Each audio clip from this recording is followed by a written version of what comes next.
Hey, everybody. Welcome back to the Inside Our Phillies podcast. I'm sure everybody is doing just as well as I am, and just as well as SJ is after this sweep that we have taken by the hands of the Mets. How's it going, SJ? You said it best.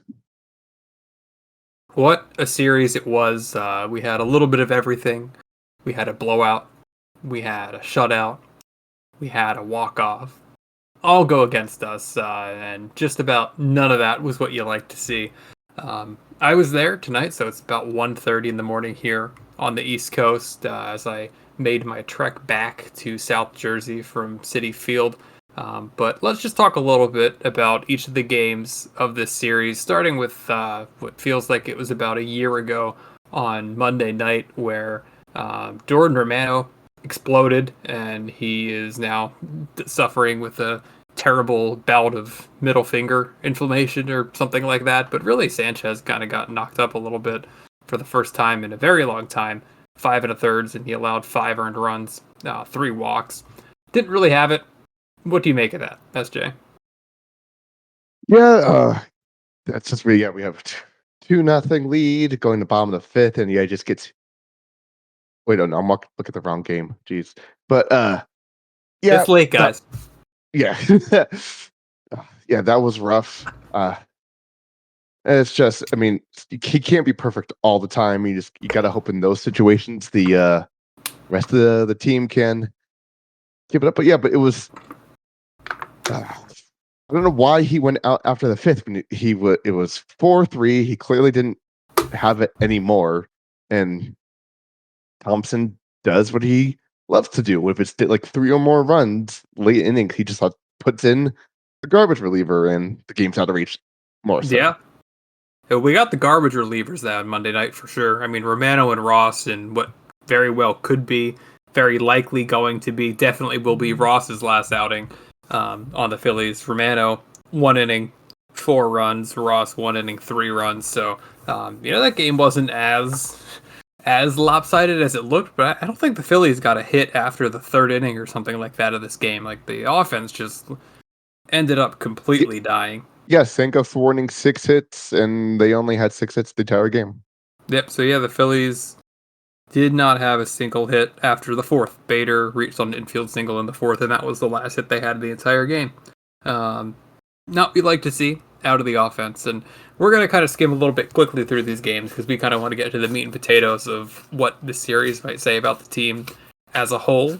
But then you go into Tuesday night. Tuesday night, a game that the Phillies were ahead for large portions of, and the Mets, well, some portions of, but really the Mets had that big fifth inning, which was just like the inning from death where everything fell apart for Jesus Luzardo, and then Kerkering got brought into a dirty inning and allowed the inherited runners to score.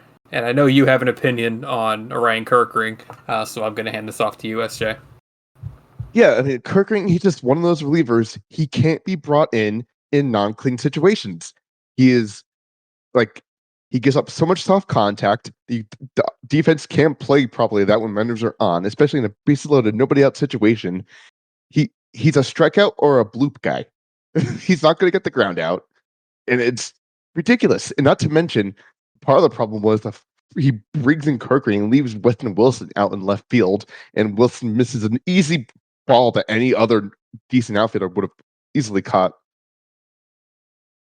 Yeah, I mean, the outfield situation is just a complete disaster, right? Because when you don't get offensive production, at the very least, I'd want to get like the, not lockdown, but pretty good defense that you get with Kepler in right, Marsh in left, and Bader in center. But like Weston Wilson, like, is bordering on unplayable to me. Not that he's like in the top 15 of the list of problems on this team.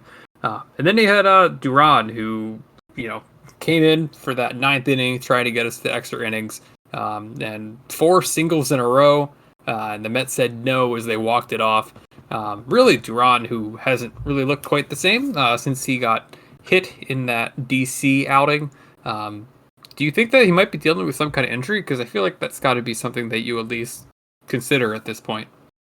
No, I mean, I watched Jason Stark on 90 whipped on the Botalicos show, whatever, and he basically says even Harper has said it, but and they're also just alluding that since Bader joined the team, he has alluded to too. The Mets, I don't know, the way they use AI machine learning on the data and all the pitchers, they know everything's coming from our pitching staff, especially the relievers. Duran had never given up 4 straight hits like that before in his career, and they have something on the Phillies, especially in City, and the Phillies don't know how to counteract it. And they're in the Phillies' heads, which is part of the problem. And so when things start going bad, they just roll over and give up. Yeah, I mean, it kind of does feel like that. And that's actually a really good tie-in that I'm going to go into with one of the questions that we got from one of our listeners here. We got a question from Philly City Connect Jersey. Do you think the Mets have something on our pitchers? It sounds kind of stupid, but how are the Mets going to know Duran is going to throw 4 times in a row? Is it the umping in the series? What are your thoughts on that? It's definitely another performance you want to see with the 4-game series coming up at home soon. And eventually, Philly City Connect Jersey kind of alluded to the Mets potentially cheating, which, I mean, I don't think is happening. I just think that the Mets have a better analytics group than the Phillies have, and it kind of goes to show sometimes. Yeah, no, definitely. Yeah, I don't think they're cheating at this. I just think they're using whatever to the best ability. And like Jason Stark, like I said today, said that Harper said Good it in article. press conference yesterday. And just in the fact that it's no secret that Bader joined the team, I mean, that's probably one of the reasons why they traded for him. Probably get some inside information. Yeah, I mean, that's everything, it could matter, right? I mean, Bader's been all around different competitive teams. He's played for the Yankees, he's played for the Mets. I think he might have been a Dodger at some point, but I might be wrong on that. Red Sox? Bader, Red Sox. no, Was he a Red he was a Sox? Yankee. No, he was a Yankee. He was a Yankee. I remember that. I know He he's like wasn't. bounced. He's bounced around. Was he a Cub? I know he's bounced around between like the prestigious teams, No, Bader. No, franchises in the Bader league. Bader went from Cardinals to Yankees to Mets to Twins to us. Okay, I don't know what I'm talking about then. This is inside our Phillies after dark, where we're all tired, and this is a solid B minus tier episode. But the Phillies were an F tier team over this week, so we're outperforming them. Yeah, let me see. Like, I gotta look at my rants that I sent to you just to get my takes back. Yeah, no, our text chains are really good. Genuinely, a Yeah. really good place to kind of Well, talk yeah, about no, yeah. things. So how many times do you have to watch teams take Kirkring, make soft contact to the opposite way for bloops before they bring any Castellanos in from right field? Like how?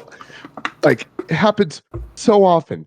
Like, what is the point of analytics if you ignore everything that literally happens? I feel at least 2 times every time he pitches. Top contact bloops. Yeah. Yeah, I mean, it's pretty crazy. In an earlier episode, we talked about the defensive positioning that some teams employ against Alec Boehm, where the left fielder's pretty much playing left center, the center fielder's pretty much playing right center, and then the right fielder's playing down the line. I feel like that kind of creativity is just not something that you see from the Phillies all that often, and it does sometimes feel like it comes back to haunt them. Yeah, no, yeah. So if the ball's hit in the infield, they're hitting 029 against Kirkring. If it hits to the outfield, it's 573. That's insane. Yeah, Like, I mean, they are not positioned. And and it's mostly singles, so they are not positioning. Yes, they've hit 43 hits, and only 14 of those are extra base hits. So it's like I don't know what, like a BABIP of 527. That is insane. That is an anomaly. Clearly, they can be playing their defense so much better. That number should be down. I don't understand what they're doing. What's the point of this coaching staff? They ignore all this. yeah, I mean, I think at some point you have to seriously wonder what Rob Thompson is doing. We've talked about him before and how he's kind of made questionable decisions throughout his tenure this year. And we mentioned it earlier in this podcast, even with how he extends starters. But this is a great tie-in, I think, for you to answer a question that we got from Amphibious Bean on Discord, who is asking if do you think there's any blame on the defensive alignment of the infield? I feel like there were so many ground balls that just trickled into the outfield because no one was even close. You talked about Kirkring and the pop-ups, but what do you think about the defensive alignment of the infield? No, that doesn't really bother me. I think that's just the way it goes sometimes. But the thing that bothered me, like against the Nationals, he plays uber aggressive when we're up by one and he just brings the infield in, and which cost us. But then this, he plays the infield back, and then he didn't like manage with when Luzardo hit a guy to begin the fifth. It was obvious that, oh crap, this is going to be bad. He just I don't understand what he considers to be like urgency. It makes no sense. No, the infield and stuff is just really strange with this team. The one thing I will say about the infield that I think can kind of make them seem worse than they are is just like the range of these guys are lacking. Like Alec Boehm can make the plays that are hits him for the most part, but he has very limited range at third base. Trey Turner's kind of made some pretty frustrating errors recently, including one he almost made in the first inning today. Bryce Harper has seemingly had no idea what's going on at first base at all recently, and Bryson Stott's really good. Bryson Stott's a good defensive second baseman, but this infield is just not that great defensively. Oh yeah, I mean, with Turner's is just laziness. Every time he throws sidearm, it's a guess if it's going to be an error or not. Yeah, I mean, it was. I was pretty frustrated after that first inning near throwaway. To tell you the truth, though, I think I'm more upset at Bryce Harper. I mean, there's back-to-back games there where, yeah, the error was charged to Stott, but really it was on Bryce Harper having no idea what to do in a rundown. And then again he made a bad throw that ended up kind of getting bailed out, and the fact that the runner was out anyways. But Harper just made it harder for that tag to get made at second base. The second one was a little because the runner had a way better job, but the first one all he had to do was throw right away to turn or whatever. That was ridiculous. I feel like in general, like he is good, like mechanically at first base, but I feel like he doesn't have like the instinct or the thought process of a first baseman. Like he doesn't know what he's going to do when the ball gets hit to him. Yeah, what's Dickerson been doing then?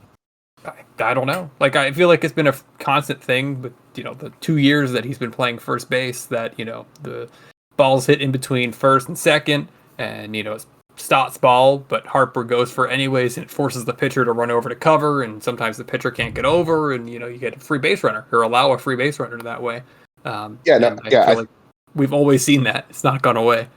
Yeah, but I mean, besides Cotham, I think our coaching staff is absolute garbage. I see no improvement of any of the flaws over the past few years, and it only has gotten worse. What do you think is worse, the on-field staff, like the coaching staff, or the way that the team is organized with the front office? Because I think you could ask serious questions about both.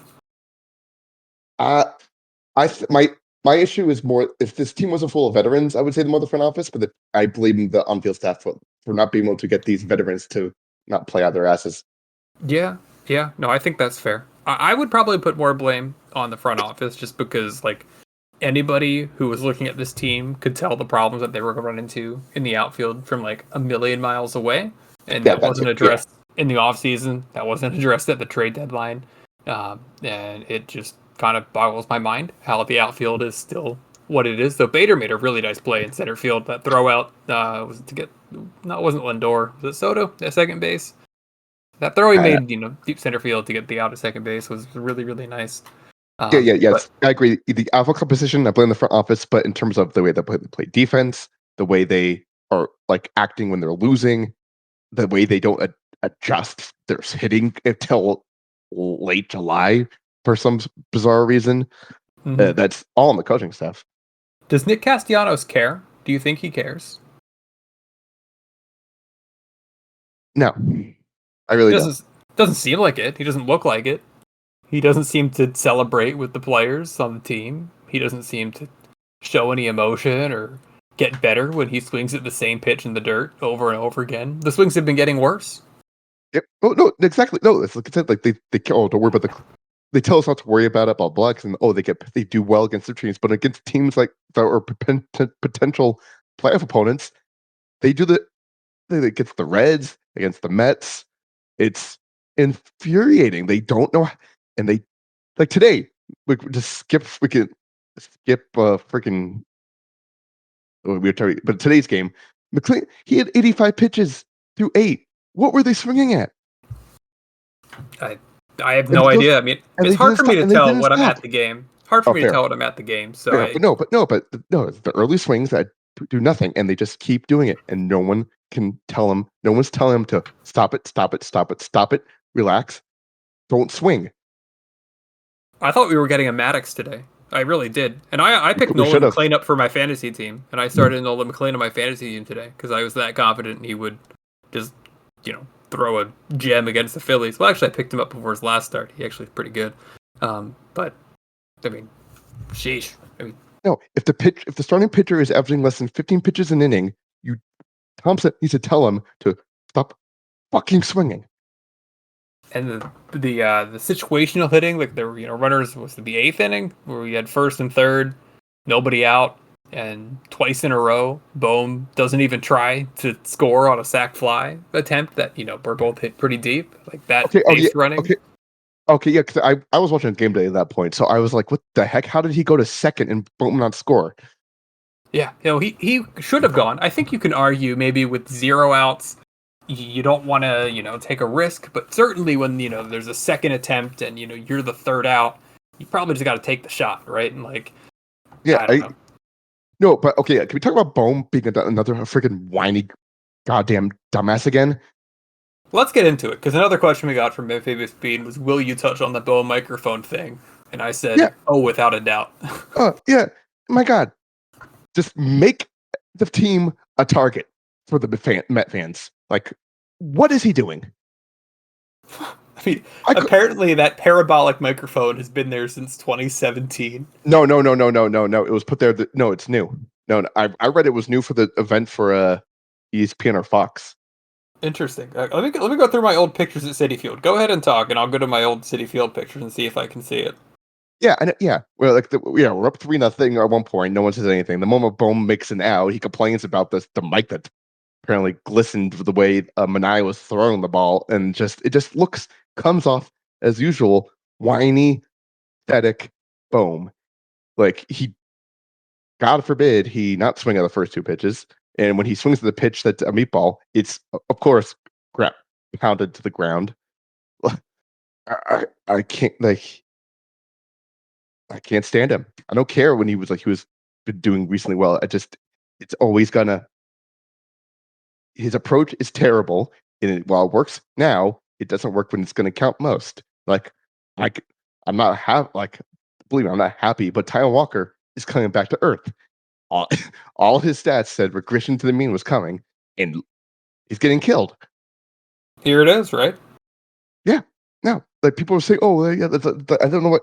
Like, I understand people in the subreddit like think, oh, we're doomers, but it's just like you're ignoring this obvious things. Taiwan Walker has barely any control, and when it's in the zone, it's a meatball. It looked like meatballs. I was actually getting my dinner during the inning where he allowed a few runs in like the third or fourth or whatever it was, and I was watching it on the TV as I was in line. And yeah, I mean every pitch looked like middle. But back to the Bohm thing, real quick, if that's okay, because that is one of the more infuriating things. Honestly, Monday's game is one of the worst Phillies games that I've seen in a really long time. People know on here that I'm not the biggest Alec Bohm fan. I really never have been, because just the fact that he's a 6'5" corner infielder that can't hit for power and just slaps the ball the other way infuriates me to no end. His attitude has always bothered me as well. And this was just, to me, another example of his attitude. Like, to not complain, regardless of if the parabolic microphone was there recently or if it was there since 2017.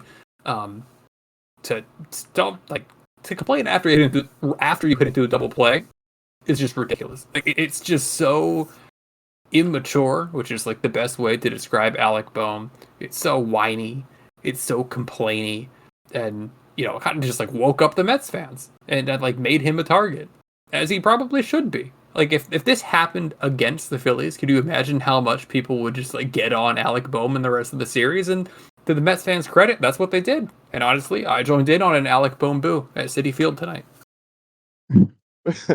Yeah, no, like, seriously, fans listening, boo this team, please. They have been. We used to boo for so much less, and we're now just accepting this mediocrity. I'm generally not a super big boo guy. And in general, I think that Philadelphia fans can be too negative. But this is a situation where the team's lack of effort is palpable. And I don't think it reflects what the city stands for. And I don't think that this is something that fans should tolerate. I mean, I have a ticket tomorrow, and I don't even know if I feel like going. Like, I might just sell the ticket online or give it away or something like that because Yeah, like if they were like if all this was happening and they were just like you could see them, they were hustling, like they were like trying to energize everyone up. But to me, they just roll over and accept the loss. Like, oh gosh darn it, well we'll get in tomorrow. except they don't, right? Like they just Nope. lose again the next day. They ride the highs like nobody else, but they, also when they're down low, nobody to pick them up. Yeah, no. Like I don't know Um, what they're waiting for Stubbs to bring him up for. Please bring him up. they're waiting until the rosters expand and they can go back to having 3 catchers. I wonder how that'll go. Yeah, like or we were so worried about Marshawn losing him. Hey, he had like 3 or 4 hits the other day, right? He had the Marshawn game of the year. Yeah, he's now slugging 256, which is lower than his 280 on Woo! base percentage. That's what we love to see. One more thing. I don't know how we got however far into this we got without bringing this up, but what did you think of Bryce Harper wearing Mets colors on Monday night? Oh, I didn't even realize that. You didn't realize that? That's been like the big talk. It's like the rivalry program. Bryce Harper was calling it. It's like a thing where against certain teams in certain situations, he wants to wear like the gloves and cleats of the other team to try to upset Yeah. them or something. I don't know. It doesn't really make much sense to me. Look up a picture of Bryce Harper from Monday night. Yeah, 'Cause I'm seeing it. I mean, apparently, what is your rivalry pack? Certain teams, yeah. I'm, I mean, I don't really have a problem with it. I can understand like trying to move on to yourself, like, yeah, I'm wearing your colors as I own you. That makes sense. But when you lose, it looks dumb. it I looks don't. really dumb. Yeah, but I don't have a problem with it. I understand the logic. It's sports. Harper's a crazy athlete when it comes to like, kind of like head stuff and stuff. Like he shaves his head when he's struggling and stuff. I don't have a problem with this. I think this is overblown. That happening though on Monday, as Alec Boehm was complaining about the parabolic microphone, and Jordan Romano was getting shelled on the mound, and Joe Ross was getting shelled on the mound, and the Phillies got 1 hit in the last 6 innings of the game. I mean, it made Monday night just hell. Like Monday night was like Phillies hell. Yeah. It was brutal. Oh yeah, and can we talk about like some dumb fans questioning McCarthy's allegiance? Oh yeah, I saw that on Reddit. Yeah, it was interesting because people were getting mad at Tom McCarthy on Twitter because he had worked for like the Mets and one of his sons like either works for the Yeah, Mets or something like yeah, that, well, right? yeah. He grew up a Mets fan, and then he worked for the Phillies for 4 years, and went to the Mets for 2 years, and came back to the Phillies, and has been there ever since. He's been working for the Phillies for over 2 decades, and his son works for the Mets. Oh, like it's yeah, like I have McCarthy is such a Phillies fan now. It's so obvious when they're sucking. You could tell he's upset. No, he is such a homer. It's not even funny. He is like I almost think he's too much of a homer with some ways that the broadcast can be at times. But you're Oh right. yeah, but like, but no, but it's like it's just the thing with announcers. Like, I bet these guys are like, oh, Callis started with the Astros, and his son works for the Astros now. But it's just like announcers, it's a job. like, Yeah. like like if Gary Cohen became the Phillies play-by-play announcer if for some reason McCarthy leaves, I would be all for it. Gary Cohen's great. You know where Scott Fransky's from? No. Dallas, Texas. Before the Phillies, he worked for the Texas Rangers. And you Eh, don't see people going to Scott Fransky for, spending what looks like 6 years working for the Texas Rangers. yeah, no, it's exactly yeah. He worked for the Rangers to 02 to 05, and then since then for the Phillies. Yeah, And he worked from 97 to 98 for the Rangers as well. yeah, that's basically the same line as McCarthy. So yeah, like if anyone, yeah, no, miss me with that lame shit. Do not talk ill on McCarthy. Tom McCarthy, there are a couple things that annoy me. Like Oh the yeah, but acting like every fly ball's a home run thing gets like a little bit old for me. But the 12-year-old in me appreciates that. I get that. overall he's like, a very, very, very solid broadcaster. Um but let's get into a couple more listener questions and what's been like the most low energy rage podcast of all time. Um But let's go to Owen's question, Owen's deck. What's something positive to focus on moving forward after this series? I have something. Do you have something? Yeah, I'll see what I yours is. Mine is that we don't have to see Jordan Romano ever again. Right? This middle finger inflammation is going to probably stick with him for the rest of the year, if I had to take Well, a guess. And what I'm like, taking with me from this series in a positive way is that I never have to see him on the mound ever again. two things. One, obviously, that's a hilarious joke. The middle finger inflammation. That's hilarious. Two, he's going to be DFA'd after the stint. The only reason they did that was to manipulate the because you can't bring someone up within 15 days if they're optional unless it's for injury. So the only way they Right. could bring up Robert or Lazar, I don't know why they'd bring up Lazar, but they brought Robert. So you had to give someone a Phantom IL stint. But rather they've done it. I guess they probably would have got maybe a grievance with Ross since he was just on the IL. That was actually another thing that Owen asked, his thoughts on George Romano's middle finger IL-stin. I mean, it's It's comical. Like it's possible. It's actually real, but it's just hilarious. I don't think it's real. There's no chance it's real. There's I no mean, chance. if the baseball gods, it would be hilarious. Like the irony is just, I want it to be real because it's honestly funnier. For like the 10 minutes in between for the 10 minutes in between Ross getting announced as released and Romano getting announced from like the beat reporters as going on the IL, I was like, what the hell is this team doing? 'Cause Joe Ross was like a better pitcher than Jordan Romano, who could also go multiple innings. So like, I was like, He wasn't that much better. I mean, he wasn't that much better. His peripherals were definitely, just about the same. But like going multiple innings is like pretty valuable, especially when, I don't know. I feel like the Phillies never have the guys that can give you multiple innings. And I mean, Joe Ross kind of still sucked. But yeah, that's kind of the main positive is that I don't have to see Jordan Romano ever again. And also, Owen wanted to know even more positive things about the Phillies team in general. So, give me like three positives about the Phillies. Okay. Kepler continues to hit the ball hard. Like the double play was hit hard, but again, that was a meatball down the middle, pounded to the ground. Uh, Robertson still looks good. Robertson was going to be the first one I went with. Robertson's looked real, real good. Yeah, no, he's got control. That's just great. And then, I mean, Luzardo was looking good until that, but then that umpire really did screw him. It's like Yeah, he but that threw was innings. That was innings later that he blew up. no, but he threw so many more pitches in the first inning because of that. Like that whole Soto at bat, that's a travesty. Yeah. He was throwing. First of all, that was a pitch violation. I think that might have been was that supposed to be strike three? If it was a pitch violation, so like you stepped out. Yeah, no, that's a pitch clock violation. So this umpire not only has pissed off Ranger, so it's the same guy that Ranger almost got ejected at. So this guy is a rookie ump who doesn't know the basic rules of an at bat. Yeah. I mean, I don't know. It's kind of testing.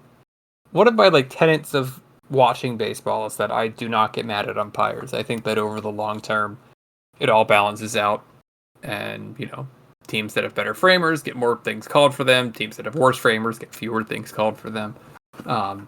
But that did kind of test it a little bit with the Soto at bat. That was frustrating. That was That was him just giving leeway because the star play request. That was ridiculous. I've never seen someone get time when the ball was like at the pitcher's shoulder.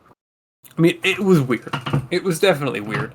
I mean, I think you could just explain it as an umpire that is new and doesn't really know what they're doing and is maybe a little bit starstruck, is I think how I'd explain it. I don't think it was anything like purposely No, I intentionally don't. Yeah, against the yeah. Phillies, No, but no. I was no. I think it's no. Never assume malice when it could easily be explained by competence. yeah, I mean, umpires are doing their best. And the crazy thing is when you look at the statistics, like umpires are better than they've ever been at any point in baseball before, and they're still this bad, which to me tells me that like ABS just is probably a good idea, or at least that challenge system that there was during spring training. Yeah. Is it bad that I want someone on our team to blow up like Contreras did for the Cardinals? I mean, it's better than the apathy, right? Yeah. I mean, I want life. I want energy. Something. where's the fire coming from on this team? Bryce Harper looks checked out. Castellanos looks checked out. Bohm, maybe he's not checked out, but he just complains. Um, Turner, he's not a fiery guy. Where's it coming from? Yeah. No. I mean, no. I mean, just looking at like this. This is the next series. Like they're playing a 4-game series against the Braves. I'm gonna guess they're gonna either win 2 or 3. Look, offense is gonna look great. Like wow, they're okay. They're putting it back together. And then on Monday against the Brewers, we're gonna get shut out, guaranteed. I could see it. I mean, I'm sure the series in Milwaukee is. I mean, it's not that meaningful at this point as we continue to slip further behind the Brewers. I'm not sure exactly what it's up to now. We're 6 Um, games back. 6 games back. Okay. So if we could somehow sweep, then that's great. But otherwise, no. Probably not very realistic, unfortunately. Dodgers series is big. I mean, now all of a sudden the Dodgers are ahead of the Phillies. So, if the season ended today, We're the playing the Phillies Mets. would be playing the Mets in the wild card series, which I don't love the idea of. I want to stay clear of the Mets at all costs. Yeah, I mean, the only benefit would be the wild card game is only one game at Citi Field. No, none. It would Well, be none. Oh, no, it would no, be none. Never mind. Yeah, no, it'll none. be it'll On, be three at home.